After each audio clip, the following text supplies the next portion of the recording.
Well, hello and welcome to another episode of Undercooled. We're very excited today. We have a guest with us. Once again, you don't just need to listen to Tim and I blab on to each other. Tim is going to introduce our guest. Yeah, that's right. Today we have someone from far up north in the land of snow and ice. So we have Izzy Jaszczak here from Michigan Technological University. Izzy, welcome to the show. Thanks for coming. Hi. Yep, we've gotten about a foot of snow every day, it seems like. Well, we'll do our best to stay productive and warm despite Michigan being Michigan. But first, for some background for the audience, can you just tell us a little bit about yourself? You know, where you come from, how you ended up where you are? So I grew up in Downriver, Detroit, and my dad was a chemistry teacher, so I was raised to be a science buff, and he was also an MTU alumni, so I was kind of set on a track early on to be coming up to Michigan Tech for engineering. I decided to go into material science my senior year of high school, and I started at Michigan Tech in 2017 with a bachelor's in material science. I completed that degree in 2022, and I stayed on for a master's degree, which I earned in 2023. So you discovered material science as a high schooler. What was that like? I know we've been trying a lot to reach more high school students, so any success is a good one. So I was, I someone introduced me to an opportunity at Michigan Tech, which is a women in engineering camp. And at that camp, it's just marketed as a sampler of every type of engineering curriculum that Michigan Tech offers. So throughout the week, you try mechanical engineering, chemical engineering, materials engineering, environmental. And I was set in stone for going into mechanical. I did really like CAD and modeling in general. Chemical engineering interested me a little bit, but during the MSE demo, I was like, this seems really cool. This is very chemistry heavy. I liked the idea of the design aspect that's in materials engineering. Like, oh, I get to alter that and attempt to change the structure either through processing or what alloying elements we put in. And so I was sold at that point. Wow, that's fantastic. So, what is your current role at Michigan Tech and how did you get there? What was your career trajectory like? Well, I started in MSE and I absolutely loved the curriculum. I loved everything about my core classes, except whenever it got to looking for a job, nothing seemed to really click with me. Research seemed stressful to me. I didn't love the idea of working in a foundry. And so I actually, at one point, decided I'm just going to earn my MSc degree and then start being a chemistry teacher in a high school and earn my interim teaching certificate. I was going to bail in terms of staying in the MSc sphere. But Dr. Paul Sanders at Michigan Tech noticed that I wasn't signing up for internships or going to career fair. And he's like, you're a good student. What are you doing? And I said, I have a passion for teaching and I want to do that. And he's like, well, you shouldn't just do nothing in the meantime. So how about you come and be a co-op in the Michigan Tech Foundry? There's a lot of teaching assistant opportunities in that space for both the castings class and also some of the other courses he teaches that relate to senior design. So I said, yep, that sounds great to get some teaching experience. And I did that for 18 months straight, and I loved it. And over that period in my undergrad, when I was working in the foundry and TAing, that's when I started to realize that I could have a career at Michigan Tech, not as a professor, but as technical staff that also worked with students. So that's how I got into my current role as a research engineer who also does quite a bit of teaching. And it's really great for, I think, for students to hear that there's more than one way, you know? A lot of students kind of get in the system and they're like, I'm either going to go to a company and get a job or I'm going to become a professor. And those are two roles that are possible, but there's a lot of other options as well. And so Yep. to hear about other ideas, I think is really important. Yep. Uh, I had kind of a similar experience as an undergrad. I'm like, I just want to finish my degree and get out of here so I can go be a teacher. And then as I had some experiences doing more kind of formal teaching work within the university, I said, oh, actually, doing this with college students is pretty cool. Maybe I should do more of it. And sort of one thing led to another. So it was a fun kind of parallel there. Yep. Another thing I love about working at a university, so the other half of my job that's not teaching and working with curriculum, I operate our scanning electron microscopes through the ACMEL shared facility at Michigan Tech. And that even has so much opportunity to work with students because we have undergrads and graduates that want to get trained on the microscopes to complete their work. And most of the time they haven't taken the class. So while you're going through the training with them, you are a teacher, and it's a one-on-one experience, which is also very rewarding. Yeah, I remember a lot of doing SEM trainings as well on my side, and just spending that individual time with one student and really getting to understand what they're into and what they want to do, and to even ask them the question of, why are you doing this? And then they sort of stare blankly, like, what do you mean, what am I doing? And I asked, why are you doing this? Yep. It's good to have those conversations. I always say that I can be the driver, but they got to have a map. They know their samples better than anybody, so I can collect data, but they're going to know what data is the most meaningful. Well, as long as we're talking about work in the lab, I think that brings us to our main topic for the day, which is, I know from talking to you and Dr. Paul and the crew up at Tech that you've done some really big changes to your lab curriculum in the last couple of years, and that you've actually been able to expand it, which is the huge challenge of labs is always, how can you possibly scale it bigger and still have it be a quality experience?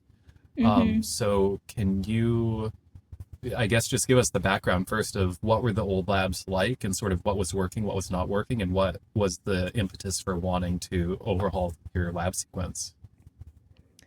So at Michigan Tech, we have a course called Principles of Metal Casting, and that is the course that we just overhauled.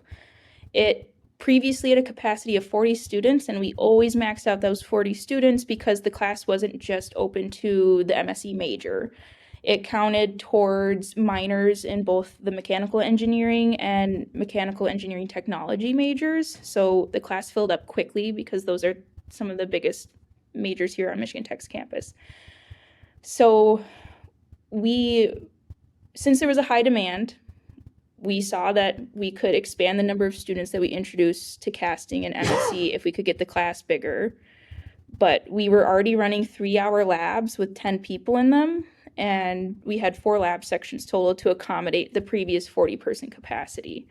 And the first route everybody thinks of is just add more lab sections, easy peasy, but then that takes away from all the technical staff. Exactly.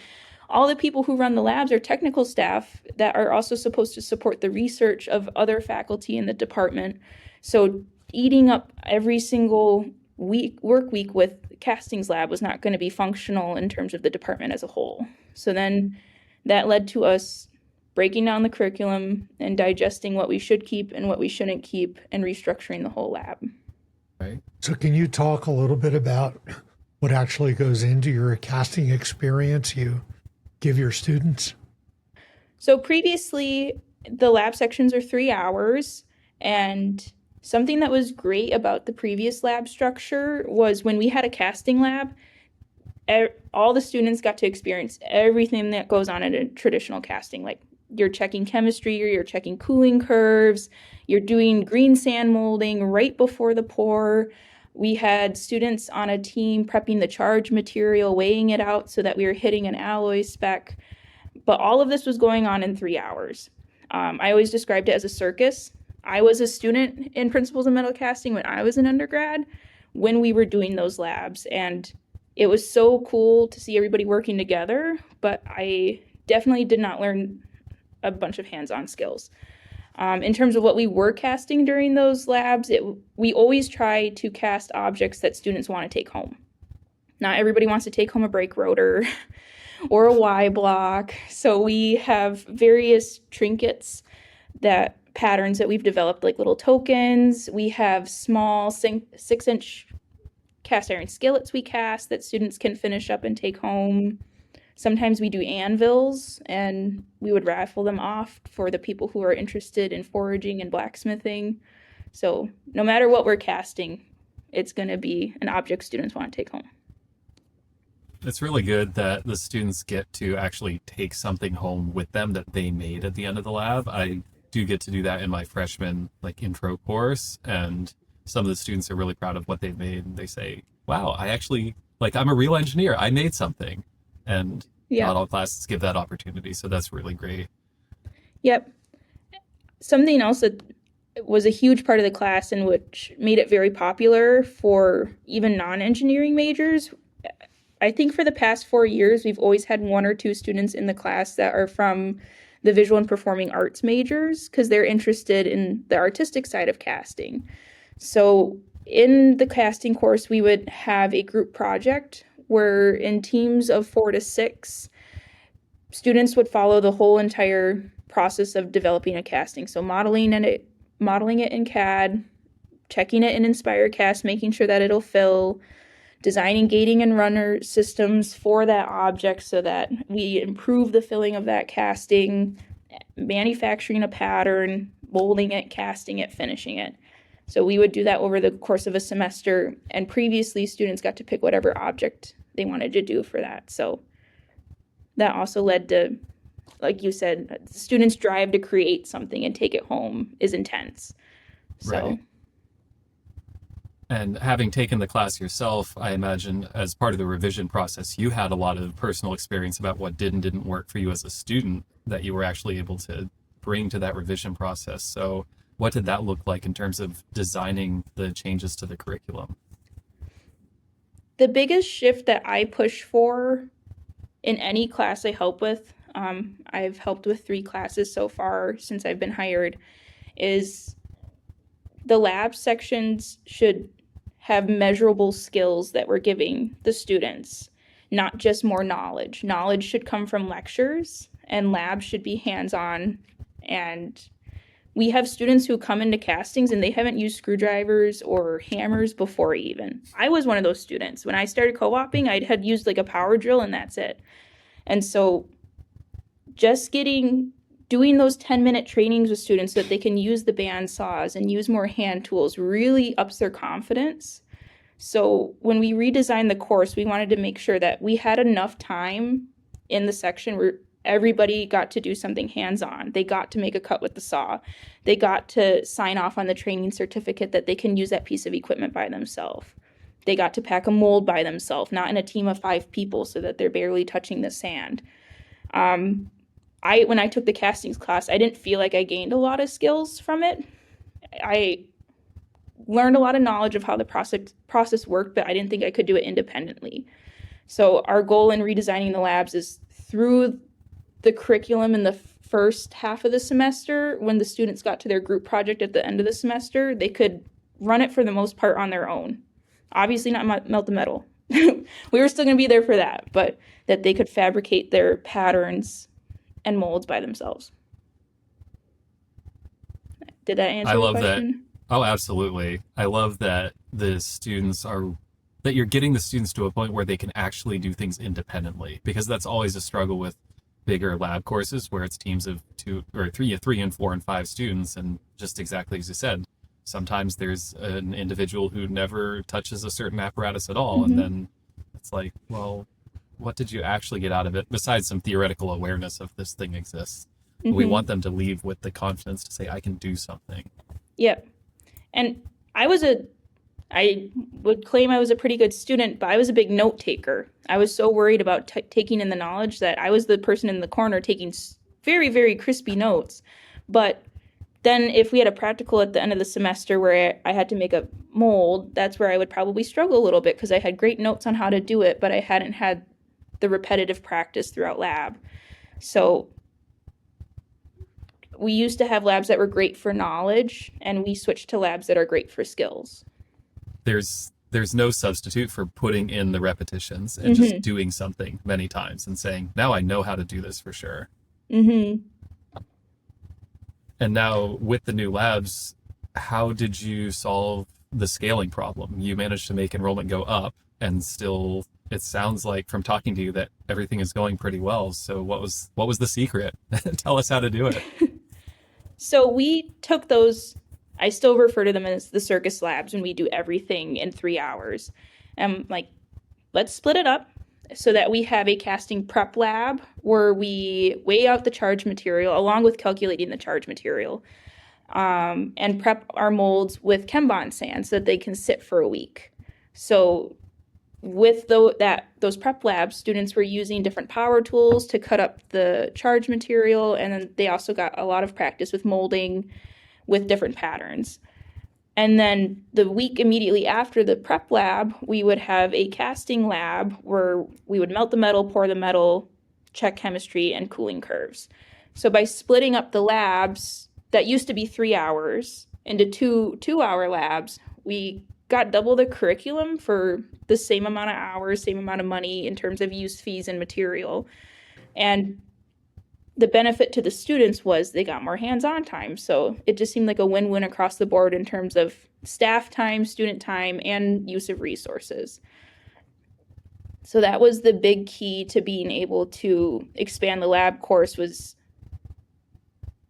talking through that it was okay to not do everything at once, and that splitting it up has benefits across the board, and therefore we can move down to 2 hours, 2-hour lab sections without compromising the student's experience or our experience. So what kind of changes do you see in the future? Are you going to add any computational components to your casting experience? So this year we did improve that aspect as well. So for labs that weren't melting aluminum or melting iron, we wanted to, again, make sure that students were getting a skill. And that's where we hung our hat on computer skills. So in the past, we always had InspireCast labs where students would run simulations with different pour temperatures, different mold types to see how that affected filling. This year, we also added in thermocalc, so students could generate phase diagrams for the alloys they were casting, look at what melting temperature and appropriate superheat we should be expecting for this alloy. And we also did image analysis for microstructure, which was different from previous years. So giving students more computer tools to take into the workforce. With them using thermocalc, and this is a personal pain point question where I'm coming from with this, because I also have my students using thermocalc to do some microstructural prediction. Have they taken a thermodynamics course before the lab, and how are you able to get them to make those connections between the different classes? The prereq for Principles of Metal Casting is Intro to MSE. So Intro to MSE does not go too far into thermodynamics, but we do discuss phase diagrams in terms of how to use them as a tool. How do you do the lever rule? How can you find key temperatures from a phase diagram? And how can you use it on a job? So we just play off that a little bit more in the class in terms of you can develop a tool custom for the situation that you're going into. If it's an experimental alloy, if it's a commercial alloy, and we just want to check and make sure that we're pouring at the right temp. So I guess to answer your question, we don't go too much more into the thermodynamics of it because that is a higher level class. We just expand the potency of the tool. Sure. Yeah, the curriculum's a little bit different here in that when our students are doing their work in thermocalc, it's generally the same semester that they're also taking the thermodynamics class. But even so, I find that a lot of my students don't really appreciate that what they're doing is actually a simulation. A lot of them tend to think of thermocalc as more just a database, and not that they're actually doing calculations of material properties in a first principles kind of way. So I'm always trying to find better ways to get that across and to make the students appreciate this is a robust theoretical model you're using. It's not just a lookup table. We did do an activity which seemed to resonate well with especially the mechanical engineers who phase diagrams and microstructures are very new to them, where we took the phase diagrams that we modeled in earlier weeks and we compared them to our image analysis of the microstructures. So doing the lever rule and one-to-one seeing, we are getting about this much silicon, beta silicon or pro-eutectic or eutectic silicon. And them getting to run those calculations and see like the phase diagram was predicting what we actually cast, I think hit home for a lot of people. And it took away it's just a computer thing that you can do, seeing that it actually was predictive for our alloy we cast. Mm-hmm. And that's probably another benefit that comes from splitting up the labs a little bit more, is you can have that sequence be more intentional where they're doing those tasks in a certain order so that one naturally follows after the other. Mm-hmm. So now that you've reinvented casting at Michigan Tech and the way you teach it, are you being tapped to do things for other lab courses or other modules? Right now, I am helping improve the Characterization 1 course we have here at Michigan Tech.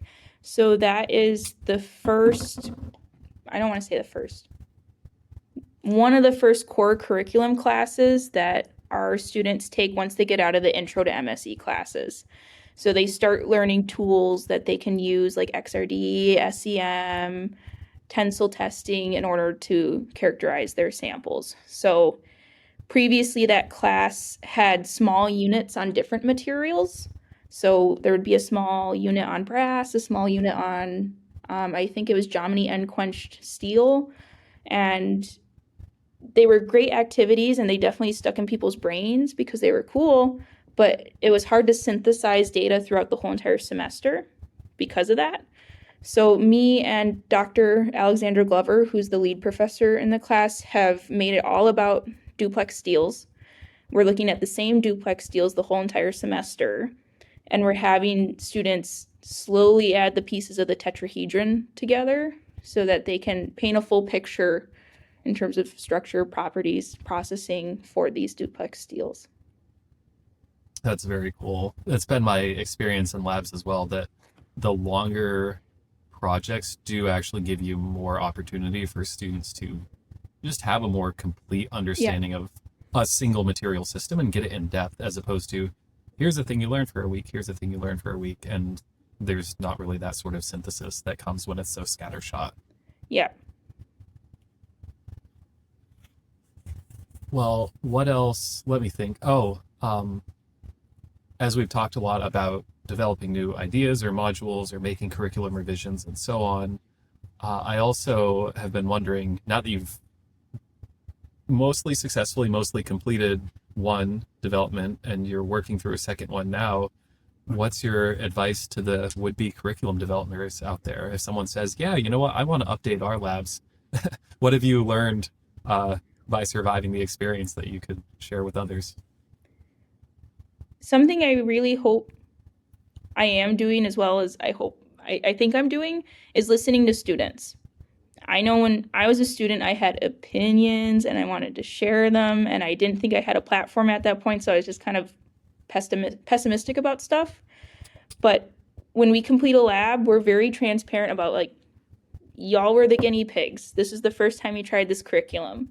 Do you feel like you're leaving with a skill? Was it really boring? Is the assignment that you're completing after connecting well? And just getting student feedback as you make changes is huge, because they're the ones who have to do it every year and complete it. And you want to make sure that they're learning. You have to take everything they say with a grain of salt, though, because of course students are going to want the easy way out. Yeah. But asking them questions that are targeted on understanding is going to get you the best information for how you need to adjust. They're always going to ask for a shorter report or less homework, but asking them, if I gave you a problem right now, could you repeat what we did in lab? And getting a yes or no and feedback from that is huge. One guinea pig moment that I remember from just last year actually was we were doing a new experiment for which I didn't even have an SOP written yet because we were really prototyping it with the students. And so the students' assignment was to write an SOP for the experiment. Mm-hmm. But also now this year, the next group of students is using the SOPs written by the previous students. And now we can really discover what worked and what didn't, and what, did the previous students understand enough to be able to transmit forward and give good advice? And what did it turn out? They thought they knew that maybe there were some gaps after all. Mm-hmm. Students nowadays, a disconnect that from different generations, and I know that like I'm slowly aging out of the current generation, but I don't know, as instructors, you probably notice the same thing. The students right now, they can get whatever knowledge they want just by Googling it. They can watch how to cast on YouTube. They can find a YouTube video that explains the theory behind thermocalc. So all the information's at the tips of their fingers. The hard part is focus and getting them to actually sit down, and the repetitions, connecting the knowledge to application to synthesis is what, when I'm designing curriculum, that I really want to work into the structure to try to improve focus. If they're in MSE, they're, as Dr. Paul says, they're already on the bus. We don't need to give them a bunch of fun facts to keep them tuned into class. Instead, we want them to feel or leave class feeling confident in the fact that they're gaining skills. Yeah, we like to say that video is great, YouTube is great for training people. College is great for educating them. And the difference really is knowing facts doesn't help you be able to explain why things happen. And that much higher level synthetic thing that goes on in your mind, that takes a lot of practice. Absolutely. It's funny, last night I got to hear Branford Marsalis. He didn't play saxophone, but he's famous for it. He talked about what jazz means to him. And it was amazing because he's, the interviewer said, "So who do you admire?" And he looks at him and said, "No one alive, only dead people." And she goes like, "What are you talking about?" And he's like, he said, I started playing jazz when I was a kid, and I played into my 20s, and I didn't know what I was doing. And 95% of the players that I play with, because they're young kids, they're terrible. They don't know anything about jazz. And he said, I started to realize that I didn't know anything about jazz when I was like 25. But it wasn't until I was 35 or almost 40 till I actually started feeling like I knew what I was doing. Because it's all about, why am I doing this? What's gone before me? And what's gone on with all the people? And he said he didn't even, and the interviewer said, "Well, was there a moment you knew?"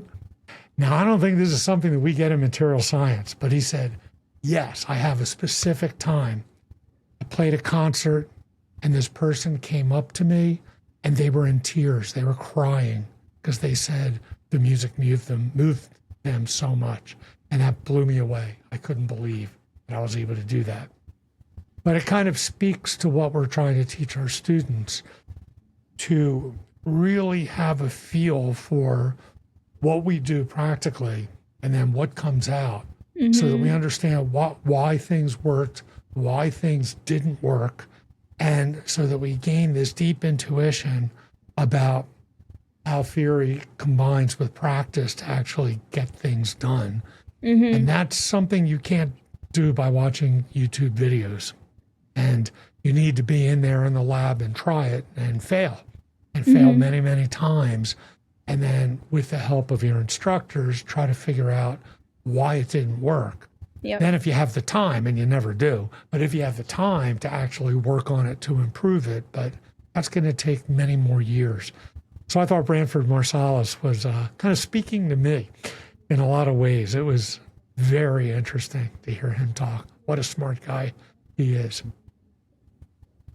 And for our students who do go out in the world and get real jobs, as opposed to, you and me, Steve, and they go out and they get to make things, and then there's a product that's out in the world that they had a part in making, I feel like they do get some of that validation that way. If someone designs a battery component for a car, or, if they develop a new high temperature ceramic that goes into a jet engine, and then they actually get to see that car on the road or that plane in the sky, and they're like, I helped make that.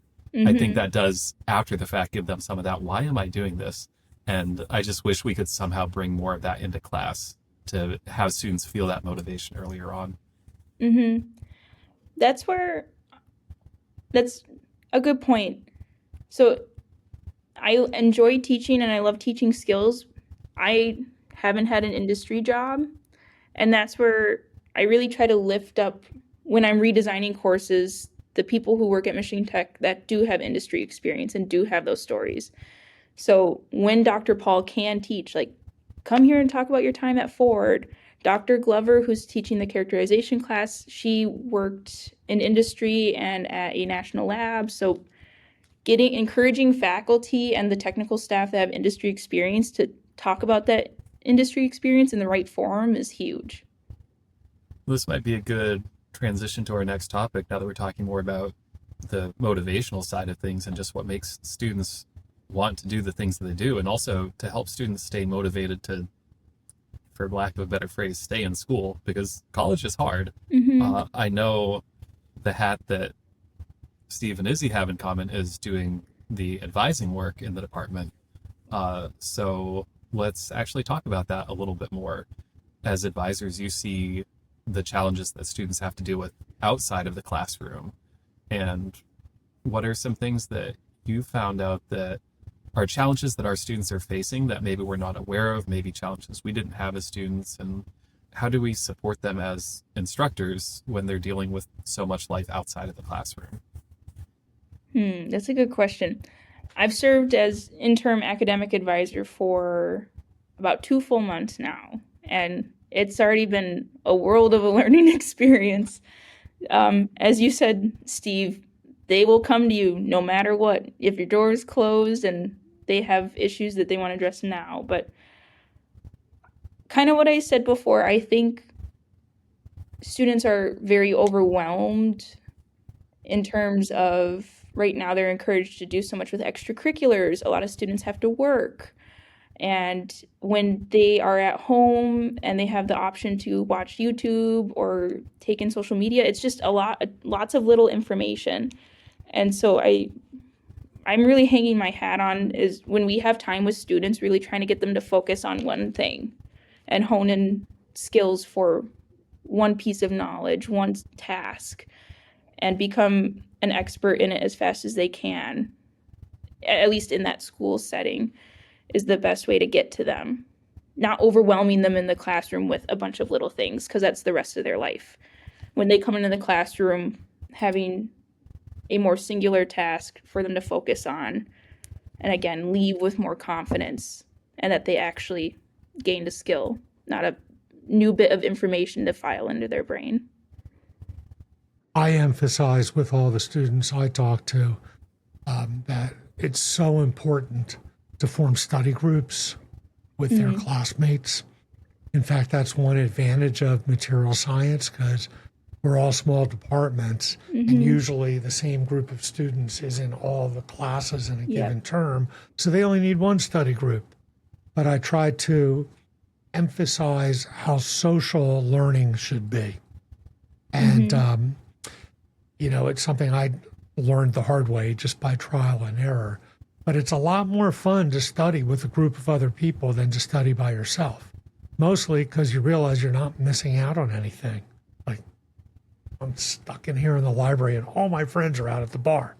And that's not a good place to be. It's much better, even if you're working with people who aren't even working on the same topic, right? Even if it's other friends, it's important to do it together. There's some weird energy that happens that allows you to focus and actually learn if you feel you're not missing out on other things. Also, when you study in a group, you're probably not just watching YouTube videos or using ChatGPT to get the answers. You might actually be talking about it with each other. So I've been a huge proponent of team-based learning as an alternative to lectures. The students hate me for it because they have to work harder, but I really do believe they learn a lot more. So when I talk to students with advising, I try to give them career advice, which they really need. They really need to start thinking about what they want to do when they graduate the instant they show up on campus, so they don't lose out on opportunities. But I also try to talk about study skills and ways to manage their time, because you're right, they have so many extracurriculars, and I think that's fantastic. I mean, college is a wonderful experience, and classes are highly overrated. the thing that you get the most out of with college are the relationships you have with all of the other students, the experiences you have, and then getting involved with things like whether it be, band or being on the concrete canoe team or the solar car team or, or a sailing team, a sailing club, whatever it is. These kinds of experiences, experiential learning is one of the most valuable parts of a residence college experience that no virtual experience could ever do. But that leaves the responsibility to us as advisors to help students learn how to navigate that and still get A's in all their courses. Yeah. So, I really do believe that we should teach a course which no one teaches, introduction to studying for college, in college classes.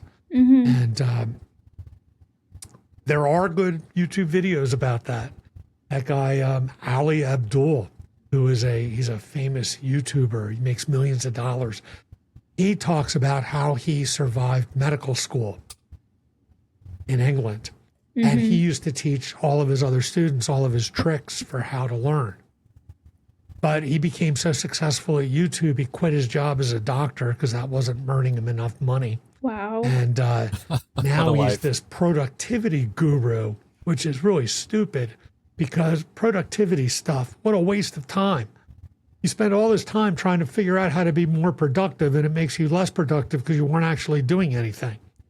And I wish he'd go back to talking about how to learn how to study, because that stuff he did on the internet was unbelievable, how good it is. And he talks about studying in groups, and he talks about how to take notes by resynthesizing and being self-critical, and how to take, you don't ever just read, you have to take notes. You have to, read, as critically. multimodal as possible. Yeah, you need to learn how to think. And those are all very efficient things, and those are all lead to productivity. But oh my God, what a scam the productivity market is out there with these people writing books and all this. And these people think that if they watch these YouTube videos, they're going to, make as much money as he does, but he made his money by scamming you. So, but his stuff he did on education, if you want to have, I've given some of his YouTube videos about ways to study and be, do well on exams. They're just fantastic, and it's all out there for free on YouTube. Okay. I'll have to look them up. One of my favorite pieces of advice to give to procrastinating students, because this was given to me, I forgot by who, but it worked out so great. I was someone who was always doing my homework into the wee morning hours of 1 or 2 a.m. And someone said, if you want your evenings open, start treating school like a 9 to 5. And you fill every hour you can from 9 to 5 with something that helps your learning. So if that's doing homework or studying for an exam or going to lunch with your friends, meeting up with a study group, going to the gym, whatever, but be on campus from 9 to 5 and focus on your brain and your learning. And that way you never have to say no to opportunities most of the time, unless it's a heavy assignment week. But most of the time, you don't have to say no to evening opportunities with extracurriculars or work or sports or friend groups. Yep. So that was huge for me to be like, I can just do it in the middle of the day instead of just going home or picking up an extra shift at work in the middle of the day. Treating school like a job and focusing for a set period of time and then cutting it off right at 5 p.m. That's good advice. Great advice. I used to do that myself. I tried once pulling an all-nighter before an exam. What a mistake. What a terrible idea. And I decided after that, no more. I'm getting my work done because I'm going to go to the bar the night before every exam. Because when I went to school, it was only 18 was the drinking age everywhere. Okay. And so I went to the bar with my friends, and I left early. I left at 11 p.m., while they all stayed till 2. And I got a good night's sleep, and I was relaxed, and I was happy because if I didn't know it by then, I wasn't going to learn it. And I did really well on all my exams because I was well rested. I had already learned the material, and I wasn't stressed out. I had a good time the night before. So, yeah, I used to follow that. But the other piece of advice for procrastinators, and this still happens to me because I hate writing proposals, I hate grading papers. We're all like that, right? We procrastinate things we don't really want to do, but we have to do them. But I find that if I'm working on a team, all of a sudden I get it done because I feel such a responsibility for the other people in the team to do my part. So if you can set yourself up in situations where you're responsible for helping the whole team, it's amazing how quickly procrastination really isn't an issue. The issue is more, how the hell am I going to get this done? Mm-hmm.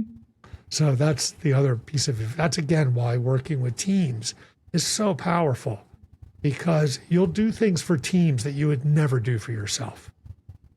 I mean, just think about when you were in the band, Tim. Mm-hmm. You weren't practicing for you. You were practicing because you didn't want to look bad in front of all your friends. In front of 110,000 people, yeah. Right. What instrument did you play? I still found a way, but I marched tuba because it's a long string and a string of bad life decisions. Major in physics, march tuba, It's very much like I can go into class, don't make the mistakes that I made, kids. Play something easy like clarinet. On Saturday Night Live, the 3-hour thing they just had, there was a famous rapper. I don't remember his name because I don't know that stuff. But he had this big band behind him, and they had a tuba player in the rap band doing all these bass lines. It was amazing. That's fun. I'll have to catch up on that. So what else? Goodness. We've covered so much ground already. Well, what about recruiting for MSE? Yeah, we I sure definitely have would a like to ask problem about recruiting. I presume you have an issue too, attracting students to material science. I think it's pretty across the board for most universities that since we're not a subject in high school and we're not a subject in middle school, they just don't know about us young students. So we've been trying our best to ramp up our efforts in the summer youth programs. I touched base a little bit on that. I was a summer youth kid, and we're going to be offering a casting only week program. So it'll be a mini version of the Principles of Metal Casting course, probably with more creative objects to catch the attention of the kids a little bit more. And then we are also developing a chemistry and material science course to try to catch those students who know that they like chemistry from middle school and high school, and going a little bit more into what the atoms are doing. So that's one effort that we're working on. And we have also really ramped up just visits to local schools as much as possible. So bringing either scanning electron microscopes or foundry in a box or lots of tactical objects, because as we brought up, people love having a trinket in their hand, and talking about how that trinket was made can really strike a kid's interest. So having the staff time and the staff power to do those outreach events, I think, is making a difference over here. That's really good. We are doing more with bringing students on site so that they can do things at the university and see, oh wow, it's really cool here. But the idea of having a summer program that's longer term is really appealing, because you can just build relationships in a way that's not possible in a one-day field trip. Mm-hmm.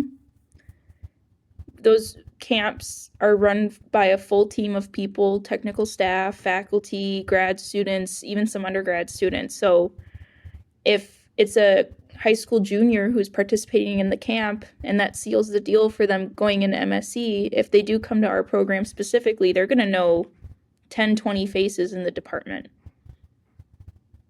And that's such a huge advantage for a freshman showing up on campus, and to, instead of have to say, I don't know anyone, how do I make friends? I'm lost in this huge new place, to say, oh, I know you, I know you, I know you. That must be such a huge confidence boost for them. Yes. So you should come to the NAMES meeting, the North American Materials Education Symposium this summer at Georgia Tech. see if your department chair, is it Walt? Is he It the is Walt department right chair? now. Yep. Yeah, tell Walt that I said he should pay for you to go. And I'm writing this down. yes, you can blame me.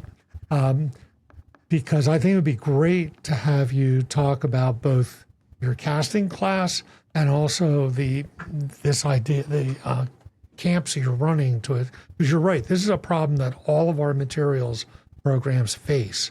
And so I know there's going to be some discussion about all those things. It would be great to have you come. I'm hoping that Tim and I are both going to be there, as our department chair has to put the bill to get us there. But if she'll pay, I'm sure both of us will be there.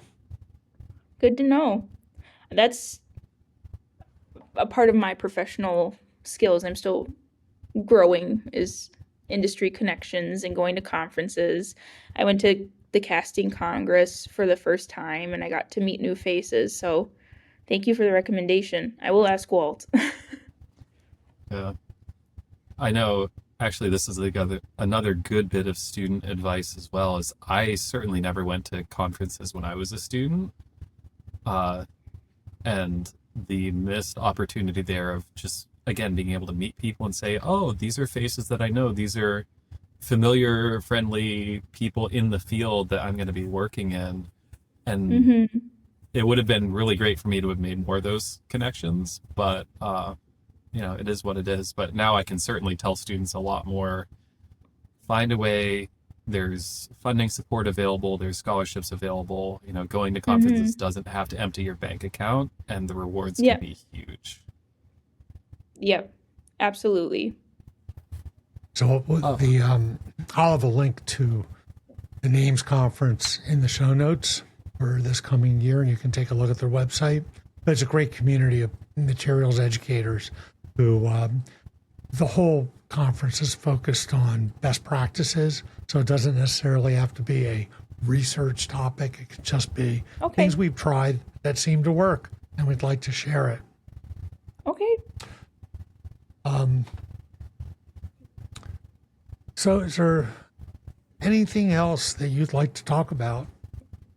Anything else you'd like our audience to know about you or what you're doing or what your plans are? Anything cool happening up in Houghton that you want to brag about? Like, do you have a snowplow in front of your vehicle so you can drive somewhere? How many inches have you had this winter so far? I don't know the total, but I just know that me and my husband, we snow blow every night. And we're like, good, that'll be good for a couple days. And then we wake up the next morning and we're like, gotta do it again. It was hard after last winter with the El Nino weather. We had almost no snow. Right. So that was a treat, even though we were all sad we didn't have snow. To get back into the snow clearing cycle is quite a bit of work. I just remember being up there and driving up to Copper Harbor and seeing that snow pole that went up to like 400 inches and 330 something's the record. But I saw a picture of, it's on the other side of the UP, Paradise. Yep. They have 200 inches of snow right now. Just yep, insane. that sounds about right. Madness. I would say most of the drifts in town are probably chest height on me, so maybe 4 feet, Right. the drifts of all the compiled snow. Yeah. Yeah, but the snow like recedes and comes back. And so if you look at the total you've gotten, it's probably quite a bit more. Yes. Wow. I'm sure I'll see that meter when I do my Copper Harbor trips this summer. This would be great motivation for a good senior design project for your students, is they need to come up with a better alloy for snowplow blades, because the stresses that those things are that would subjected be a to good project between thermal and then, the salt, mechanical stresses as well. That'd be fun, I think, to try to get into. Yeah. One small project that got brought up to us, we're waiting for some repairs on our induction furnaces, so we couldn't get it done this year, but we have Winter Carnival. I don't know if you've heard of that. Every February, a lot of the organizations across campus, so Greek Life and clubs, they participate in snow sculpture making competitions.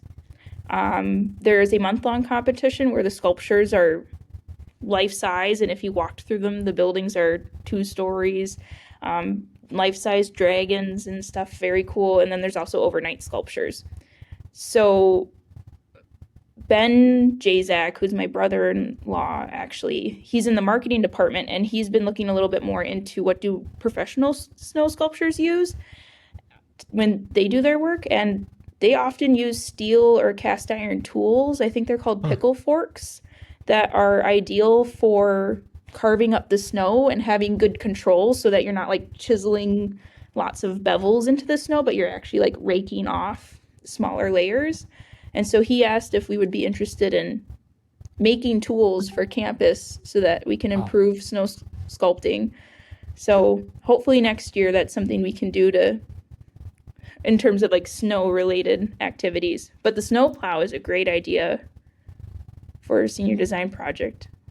Dr. Paul should start making that connection. Or if you get a broken one, do a failure analysis on it. Well, I know what I'm going to do after we wrap up. I'm going to go read about the mechanical properties of snow because apparently it's more complicated than I thought. Me too. And I heard that they were using steel tools to work with snow too, not ice, snow. I was like, wow. I didn't know that was necessary, but. So you're more of a metallurgist than I am. I was always a semiconductor person. But I saw this thing in one of these dumb newsletters, on the internet.